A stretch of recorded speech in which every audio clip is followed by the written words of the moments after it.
নমস্কার বন্ধুরা, মিটমিরা চ্যানেলে আপনাদের সকলকে জানাই স্বাগতম। আশা করি আপনারা সকলে ভালো আছেন। তো আসুন, আজকে আপনাদের জন্য নিয়ে এসেছি নতুন একটি রেসিপি। আজকে করে দেখাবো পটলের একটি নতুন রেসিপি। পটলের অনেকেই অনেক রকম রেসিপি খেয়েছেন, তো আজকে এই পটলের রেসিপিটা একটা নতুনভাবে আমি তৈরি করে দেখাবো। জানি না কারা কারা খেয়েছেন, তো পুরো ভিডিওটা দেখবেন। এই পুরো ভিডিওটা না দেখলে কিন্তু বুঝতে পারবেন না যে এই পটলের রেসিপিটা কিভাবে করব। তো পটলের রেসিপিটা করার জন্য এখানে পটলগুলোকে হালকা করে চোকলা ছাড়িয়ে মাঝখান দিয়ে ভাগ করে তাকে আবার তিনটে করে মানে সরু সরু করে এইভাবে কেটে নিয়েছি। আর নিয়েছি এখানে তিনটে আলু এরকম সরু সরু করে কেটে। আর লাগবে আমার পেঁয়াজ কুচি, কাঁচা লঙ্কা আর টমেটো কুচি। তো এবারে আমি রান্নাটা শুরু করব, আর দেখতে থাকুন আমি ইউনিকভাবে কিভাবে এই রান্নাটা করছি। একদম অন্যরকমভাবে কিন্তু আজকের এই রান্নাটা হবে, আলু পটলের মশলা ভাজা। তো চলুন রান্নাটা শুরু করা যাক। তো তাহলে চলুন বন্ধুরা, রান্নাটা শুরু করছি। তো রান্নাটা শুরু করার জন্য আমি এখানে কড়াই বসিয়ে দিয়েছি। কড়াইতে দিয়ে দেবো এবারে সর্ষের তেল। তো কড়াইটা খুব ভালোভাবে কিন্তু গরম হয়ে গেছিলো। এবারে দিয়ে দিচ্ছি এই তেলের মধ্যে দুটো শুকনো লঙ্কা ফোড়নের জন্য, আর দিয়ে দেবো ফোড়নের জন্য সামান্য সর্ষে, সামান্য কালো জিরে, আর দিয়ে দিচ্ছি গোটা জিরে। এগুলো কিন্তু সমস্তটাই ফোড়নে দিতে হবে। এবারে ফোড়নটাকে খুব ভালোভাবে একটু নেড়ে চেড়ে নেব।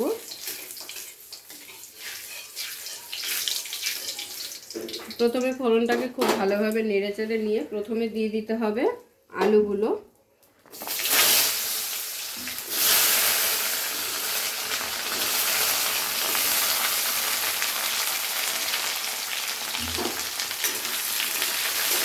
আলুগুলোকে প্রথমে একটু হালকা করে ভেজে নেব, আলুগুলো যাতে একটু তাড়াতাড়ি নরম হয়ে যায়। তার জন্য দিয়ে দিচ্ছি একটু সামান্য পরিমাণে নুন।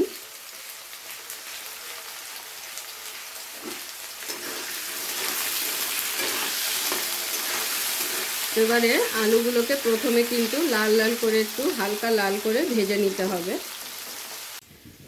তো দেখুন আলু কিন্তু বেশ অনেকটাই ভেজে নেওয়া হয়ে গেছে, এই যে হালকা বাদামি কালার হয়ে গেছে। এখন আমি দিয়ে দেবো এর মধ্যে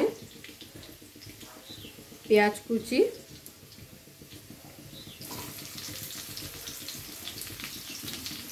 পেঁয়াজ কুচিটা দিয়ে আলুর সাথে একটু ভালো করে নেড়ে নেব। আলুর সাথে পেঁয়াজটাকে ভালো করে নেড়ে চেড়ে দেওয়ার পরে দিয়ে দিচ্ছি এখানে পটলগুলো কেটে রাখা।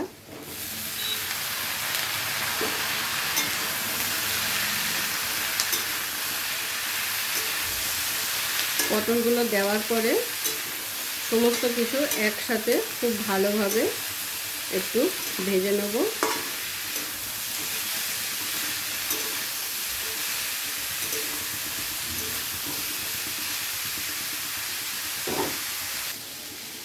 তো দেখুন প্রায় 3 থেকে 4 মিনিটের জন্য আমি কিন্তু আলু, পেঁয়াজ আর পটলটাকে খুব ভালোভাবে একটু ভাজা ভাজা করে নিলাম। তো এবার এখানে দিয়ে দেবো আমি স্বাদ অনুযায়ী লবণ। যেহেতু আলু ভাজার সময় সামান্য একটু নুন দিয়েছিলাম, তো সেই জন্য পরিমাণ বুঝে নুনটা দিতে হবে। যে যতটুকু রান্না করবেন সেই বুঝেই দিতে হবে। তো এবারে দিয়ে দিচ্ছি হলুদ গুঁড়ো,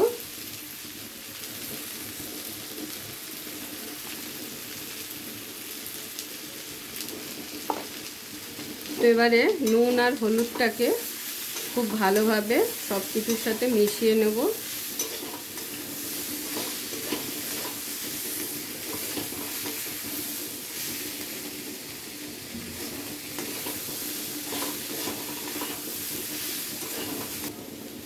একটু জিরে গুঁড়ো,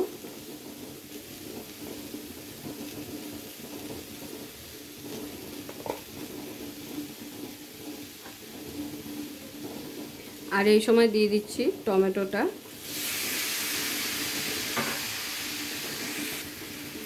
এবারে খুব ভালোভাবে সব কিছু একসাথে মিশিয়ে নেব।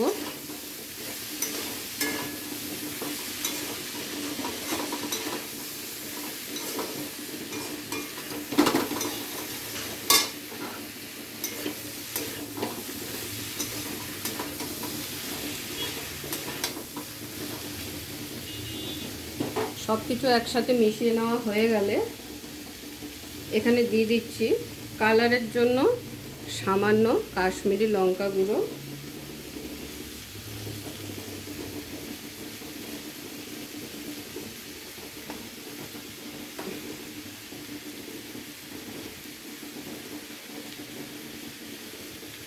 আর দিয়ে দিচ্ছি কটা কাঁচা লঙ্কা চেরা।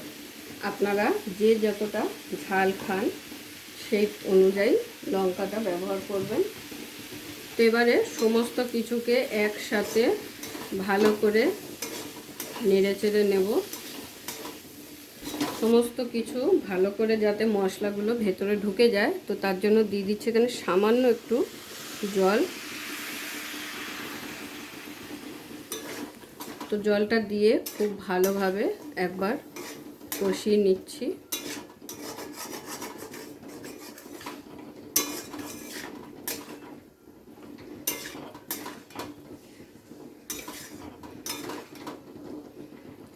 এবারে এই সামান্য জল দেওয়ার পরে গ্যাসের ফ্লেমটাকে কমিয়ে দিয়ে মিডিয়াম আঁচে রেখে ঢাকা দিয়ে আমাদের এটাকে রান্না করে নিতে হবে। তো প্রায় 2 থেকে 3 মিনিট হয়ে গেছে। এবারে ঢাকনাটা খুলে একটু নেড়ে চেড়ে দেবো।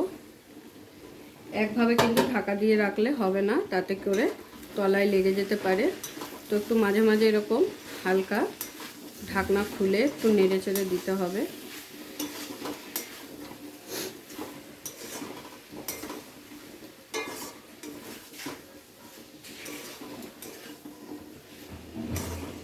তো দেখতেই পেলেন কত সহজে এই রান্নাটা করা যায়।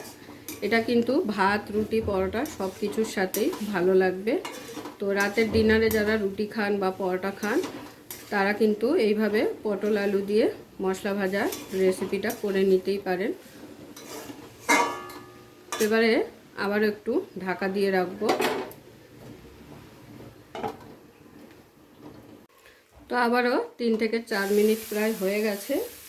তো এতক্ষণে কিন্তু আমাদের আলু পটলের মশলা ভাজা একদম রেডি হয়ে গেছে। তো এবার এটাকে ফাইনালি ফিনিশ করব আমি।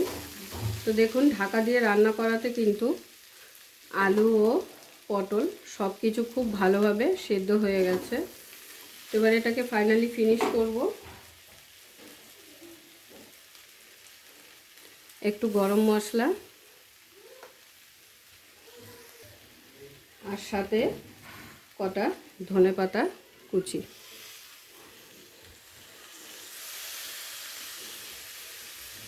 এবারে সবগুলোকে একসাথে ভালো করে একটু নেড়ে কিন্তু এবার নামিয়ে ফেলবো, গরম গরম প্লেটে সার্ভ করে নেব।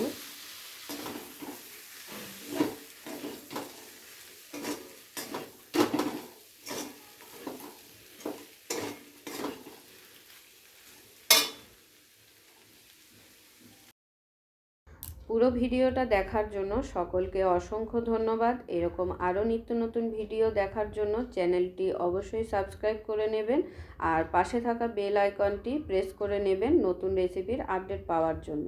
তো সবাই ভালো থাকবেন, সুস্থ থাকবেন। আবারও দেখা হচ্ছে আপনাদের সাথে নতুন একটি রেসিপি নিয়ে।